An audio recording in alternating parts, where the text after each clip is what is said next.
स्वागत मनोज जरांगे पाटील सध्या नारायणगावामध्ये पोहोचले आणि तिकडची थेट दृश्य आपण बघतोय। नारायणगावात मनोज जरांगे पाटलांचं जंगी स्वागत केलं जात आहे। भव्य असा हार घालून मनोज जरांगेंचं स्वागत केलं जात आहे। सिद्धार्थ गोदाम आमचे प्रतिनिधी या संदर्भातली अधिकची माहिती देतात। सिद्धार्थ, आपण बघतोय खरं तर हजारोंच्या संख्येने मराठा आंदोलक, मराठा समाज बांधव या ठिकाणी एकत्र जमलेले आहेत आणि मोठ्या जल्लोषात स्वागत केलं जात आहे।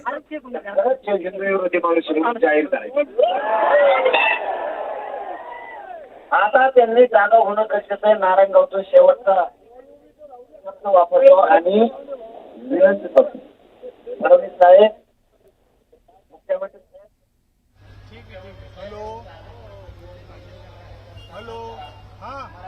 सगळ्या मागण्याची अंमलबजावणी करा। मराठ्यांचा अपमान करू नका, नाही तर हे आग्या मोवळ असं खवळलंय। तुम्हाला वाटतंय महिला चलतीये, हे फक्त मी गप बस म्हणून गप बसते, नाही तर हे जर तर राज्यात चाक सुद्धा फिरून देणार नाही। तर याला मराठीचे आवाज नाही, तुमच्या हातातून वेळ गेली नाही। मागण्याची अंमलबजावणी करा, हे मराठी आयुष्यभर तुम्हाला जीव लावतील। पण जर आपण आता केला आणि पोराला मुंबईत त्रास दिला तर पुणे जिल्हा नारायण गावावरून या नगरीवरूनच तुम्ही ओळखून घ्या, पुणे जिल्ह्यात आणि महाराष्ट्रात काय होऊ शकतं। धन्यवाद, जय शिवराय।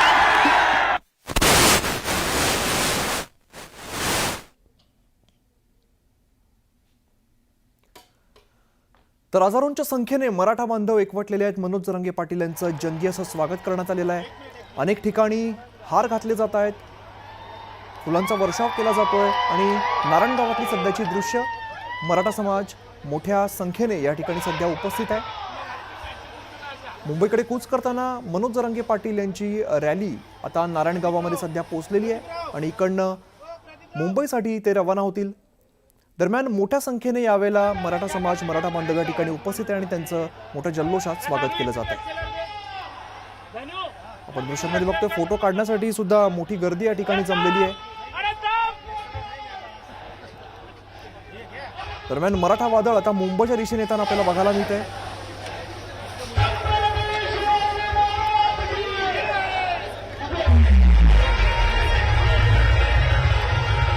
छत्रपती शिवाजी महाराज की जय अशा घोषणा देत मराठा वादळ आपल्याला पुढे सरकताना बघायला मिळतंय।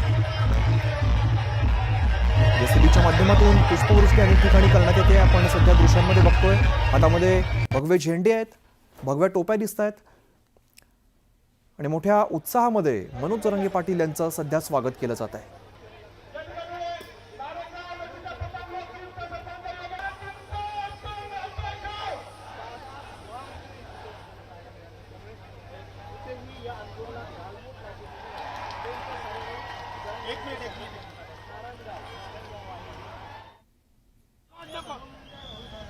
अतिशय भव्य असा हार घालून मनोज जरांगे पाटील यांचं सध्या स्वागत करण्यात येत आहे।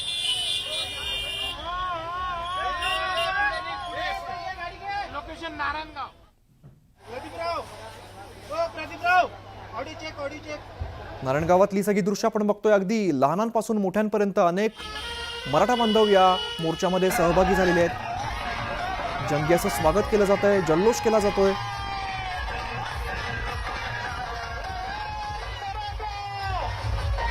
जसं जसं ही रॅली पुढे जाते, हा मोर्चा पुढे जातोय, तशी तशी गर्दी वाढताना आपल्याला बघायला मिळते।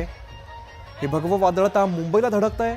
दरम्यान नारायण गावामध्ये ही जेव्हा रॅली पोहोचते तेव्हाची आपण सध्या दृश्य बघतोय। मनोज जरांगे पाटील आवाहन करतायत पुढे जाण्यासाठी, मात्र प्रचंड गर्दी असल्यामुळे पुढे जाणं सुद्धा मुश्किल होत आहे।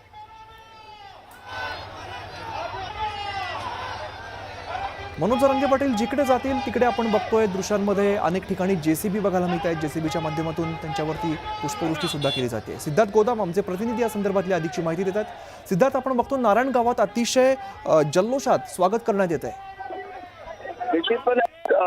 शिवनेरी किल्ल्यावर महाआरती आणि छत्रपती शिवाजी महाराजांचे आशीर्वाद घेऊन मनोज जरांगे पाटील यांनी सुरुवात केली आणि पहिलंच गाव नारायण गावामध्ये आपण बघतोय की फार मोठ्या प्रमाणात जल्लोषात त्यांचं स्वागत झालेलं, खूप मोठा उत्साह जो आहे नारायण गावामध्ये दिसतो आहे।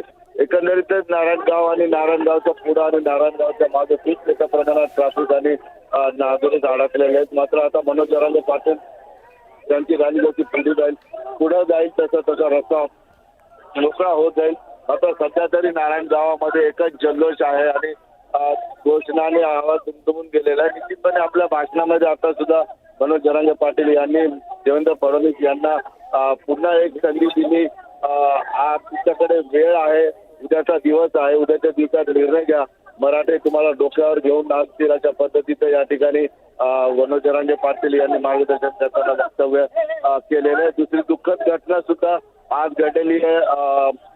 संतोष देशमुख नावाचे एक आंदोलनकर्ते युवक हार्ट अटॅकने मयत झाले. त्यांच्या कुटुंबाला मनोज जरांगे पाटील यांनी आता भेट दिली आणि त्यांचं सांत्वन सुद्धा केलेलं आहे. त्यामुळे मनोज जरांगे पाटील फार मोठे प्रमाणात जल्लोष करू नका असं लोकांना आवाहन करतायत. मात्र लोकांचा उत्साह एवढा आहे की आपण बघतोय नारायण गावामध्ये त्यांचा मोठ्या प्रमाणात स्वागत जल्लोषात या ठिकाणी डीजेच्या तालावर तरुणांनी स्वागत केलेले आणि नारायण गावातून आता बाहेर पडल्यानंतर थेट मनोज जरांगे पाटील हे आझाद मैदानावरच थांबतील अशा पद्धतीचा निर्धार त्यांनी व्यक्त केलेला. सिद्धार्थ, मनोज जरांगे पाटलांनी जसं सांगितलं होतं तसं लाखोंच्या संख्येने मराठा बांधव आपल्याला एकत्र आल्याचं बघायला मिळत आहे. कशा पद्धतीनं नेमकं नियोजन करण्यात आलेलं आहे? कारण मुंबईमध्ये भगवं वादळ धडकतंय. कशा पद्धतीचं इथून पुढचं नियोजन आता बघायला मिळणार आहे?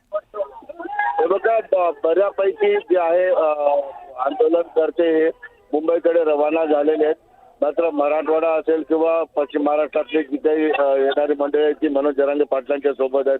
मात्र नाशिक, नगर आणि जळगावच्या पट्ट्यातले विदर्भातले काही लोक जे आहेत आधीच दुसऱ्या मार्गाने मुंबईपर्यंत पोहोचलेले आहेत आणि निश्चितपणे नियोजन फक्त येण्याचं मराठा समाजाचं आहे. मात्र आता त्या ठिकाणी नियोजन वेगळं कसं करायचं या समोर जे आहे पोलिसांना सुद्धा प्रश्न पडलेला आहे. मुंबईचे पोलीस आयुक्त सुद्धा मनोज जरांगे पाटील यांना थोड्या वेळात तिथे येऊन पोलिसांचे काही उच्च अधिकारी आणि पोलीस आयुक्त या ठिकाणी येऊन त्यांची भेट घेणार आहेत. निश्चित ही भेट कशासाठी आहे हे अजून कुणाला माहित नाही. मात्र ते भेटणार निश्चित हे मनोज जरांगे पाटील यांनी सुद्धा कबूल केलेलं आहे आणि उद्याची जी काही अटी शर्तीवर त्या ठिकाणी उपोषणाची आणि आंदोलनाची परवानगी दिलेली आहे त्या अटी शर्ती सहितच आपण त्या ठिकाणी आंदोलन करू. कुठलाही कायदा आपण मोडणार नाही, कसल्याही पद्धतीचं उल्लंघन आपण तिथं करणार नाही किंवा कुणालाही त्रास होईल असं वर्तन मराठा करणार नाहीत अशा पद्धतीचं आश्वासन सुद्धा मनोज जरांगे पाटील यांनी सरकारला दिलेलं आहे. मात्र मनोज जरांगे पाटलांचं म्हणणं आहे की आझाद मैदानावर फक्त 5,000 लोकच येतील.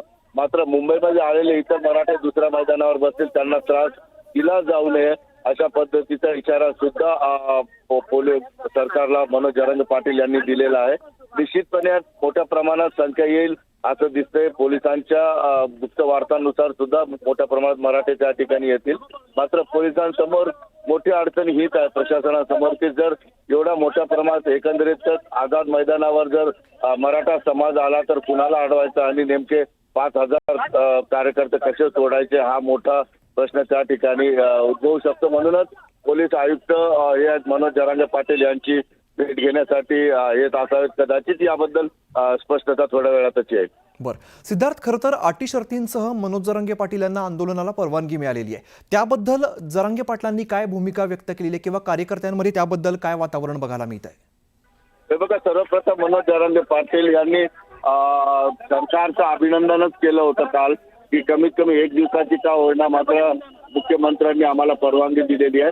मात्र दुसऱ्या बाजूने ते त्याच निर्णयावर मुख्यमंत्र्यांवर टीका सुद्धा करताना दिसतात की मराठ्यांना फक्त एकच दिवस मुदत देऊन मराठ्यांची थट्टा केली, मराठ्यांची टिंगल केली अशा पद्धतीचं टीका सुद्धा त्यांनी केलेली आहे. मात्र येथे ठाम आहेत उद्या आझाद मैदानावर आज रात्री किंवा पहाटेपर्यंत आझाद मैदानावर पोहोचणे आणि पोहोचल्यानंतर उद्या सकाळी 10 वाजल्यापासून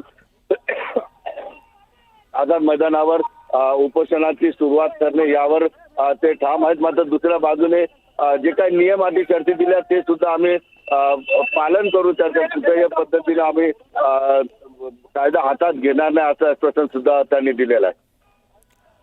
निश्चित सिद्धार्थ, धन्यवाद. वेळोवेळी तुमच्याकडून अपडेट्स घेत राहू.